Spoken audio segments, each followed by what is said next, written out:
Assalamualaikum warahmatullahi wabarakatuh. Halo teman-teman, berjumpa lagi dengan saya Riyadatul Ais Muafi. Di sini kita akan belajar materi ekonomi yaitu inflasi. Pokok bahasanya adalah yang pertama, pengertian inflasi, yang kedua, jenis-jenis inflasi, yang ketiga, cara menghitung laju inflasi, yang keempat, sebab-sebab timbulnya inflasi, yang kelima, dampak inflasi, dan yang keenam adalah cara mengatasi inflasi. Oke, langsung saja kita masuk ke pembahasan pertama yaitu pengertian inflasi. Inflasi adalah suatu keadaan di mana tingkat harga secara umum atau price level cenderung naik. Dikatakan tingkat harga umum karena barang dan jasa yang ada di pasaran mempunyai jumlah dan jenis yang sangat banyak, di mana sebagian besar dari harga-harga tersebut meningkat sehingga berakibat terjadinya inflasi. Yang kedua adalah jenis-jenis inflasi. Inflasi dapat ditinjau dari beberapa segi, di antaranya yaitu yang pertama, dilihat dari laju kecepatannya, yang kedua, dilihat dari parah tidaknya, yang ketiga, dilihat dari sumbernya. Kita akan mengulas satu-satu dari jenis-jenis inflasi tersebut. Pertama, dilihat dari laju kecepatannya, yaitu inflasi lunak, yang kecepatannya kurang dari 5% per tahun.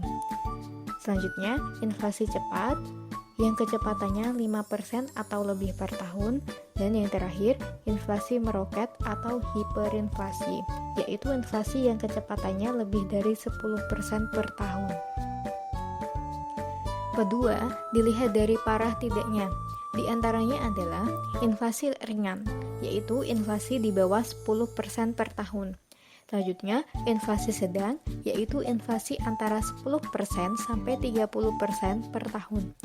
Selanjutnya, inflasi berat, yaitu inflasi antara 30% sampai 100% per tahun. Dan yang terakhir, inflasi sangat berat atau hiperinflasi, yaitu inflasi di atas 100% per tahun. Ketiga, dilihat dari sumbernya. Di antaranya adalah yang pertama, inflasi dari dalam negeri atau domestic inflation. Artinya, inflasi karena penciptaan uang baru dan adanya kebijakan anggaran defisit. Yang kedua, inflasi dari luar negeri atau imported inflation.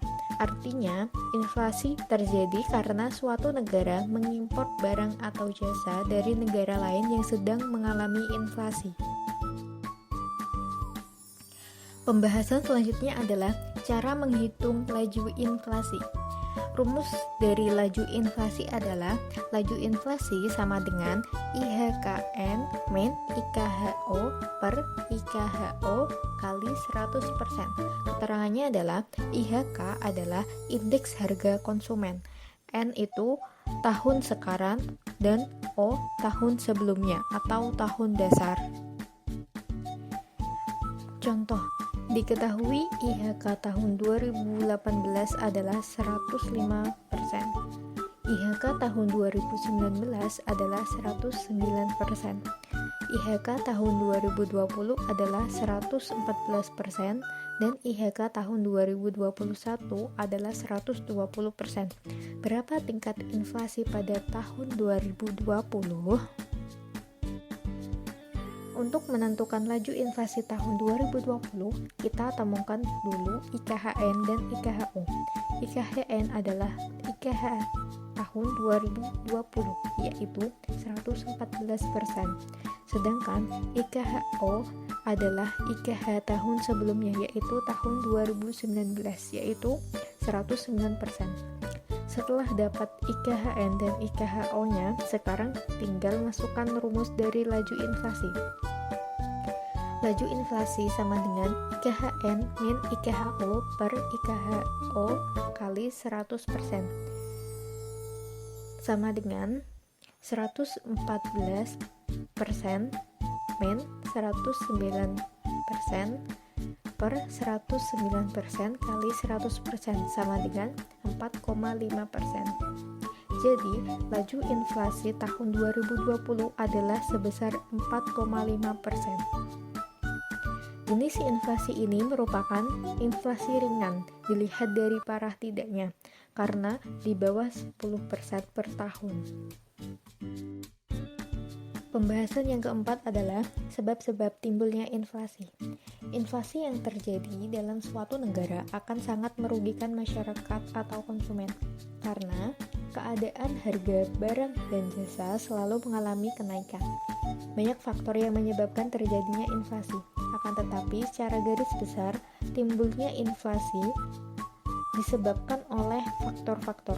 Yang pertama, kenaikan permintaan melebihi penawaran atau demand pull inflation, di mana inflasi terjadi disebabkan oleh naiknya permintaan total terhadap barang dan jasa. Yang kedua, kenaikan biaya produksi atau cost push inflation, di mana inflasi yang terjadi karena meningkatnya biaya produksi, sehingga harga barang yang ditawarkan mengalami kenaikan.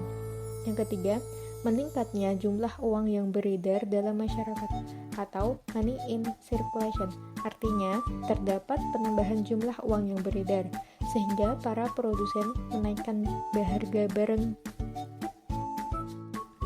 Keempat, berkurangnya jumlah barang di pasaran. Artinya, jumlah barang yang ada di pasar atau jumlah penawaran barang mengalami penurunan, sehingga jumlahnya sedikit, sedangkan permintaan akan barang tersebut banyak sehingga harga barang naik. Yang kelima, inflasi dari luar negeri atau imported inflation. Artinya, inflasi karena mengimpor barang dari luar negeri, sehingga di luar negeri terjadi inflasi atau kenaikan harga barang di luar negeri, sehingga barang-barang impor mengalami kenaikan harga. Yang terakhir, inflasi dari dalam negeri atau domestic inflation, artinya meningkatnya pengeluaran pemerintah atau terjadi defisit anggaran. Pembahasan selanjutnya adalah dampak inflasi. Secara garis besar, dampak inflasi terhadap perekonomian antara lain: yang pertama, terhambatnya pertumbuhan ekonomi negara karena berkurangnya investasi dan berkurangnya minat menabung. Yang kedua, masyarakat yang berpenghasilan rendah tidak dapat menjangkau harga barang karena harga barang mengalami kenaikan. Yang ketiga, jika terdapat kebijakan untuk mengurangi inflasi, maka akan terjadi pengangguran karena pemerintah berusaha untuk menekan harga. Yang selanjutnya, masyarakat akan cenderung untuk menyimpan barang daripada menyimpan uang. Dan yang terakhir, nilai mata uang turun karena adanya kenaikan harga barang. Inflasi juga memengaruhi masyarakat, baik yang berpenghasilan tetap maupun tidak tetap. Dampak inflasi terhadap penghasilan masyarakat adalah: yang pertama, dalam masa inflasi, nilai harta tetap mengalami kenaikan harga melebihi kenaikan inflasi. Pendapatan real pendudukan berpenghasilan tidak tetap mengalami penurunan atau merosot.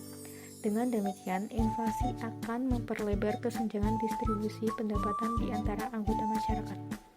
Yang kedua, inflasi merugikan masyarakat yang berpendapatan tetap karena upah atau gaji yang diperoleh tidak dapat mengikuti atau menyesuaikan kenaikan harga, sehingga semakin berat dirasakan oleh masyarakat.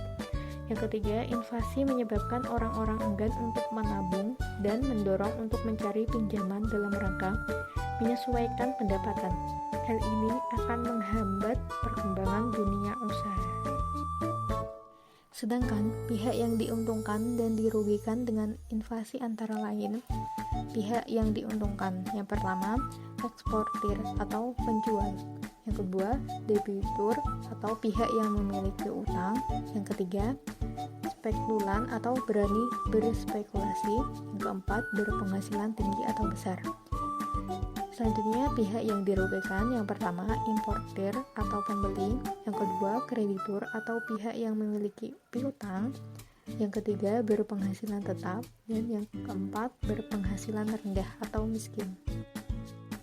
Pembahasan yang keenam atau yang terakhir adalah cara mengatasi inflasi. Terdapat beberapa cara yang dilakukan pemerintah dalam mengendalikan inflasi. Cara yang dilakukan adalah dengan: yang pertama, kebijakan moneter; yang kedua kebijakan fiskal, dan yang ketiga kebijakan non-moneter dan non-fiskal. Yang pertama adalah dengan kebijakan moneter.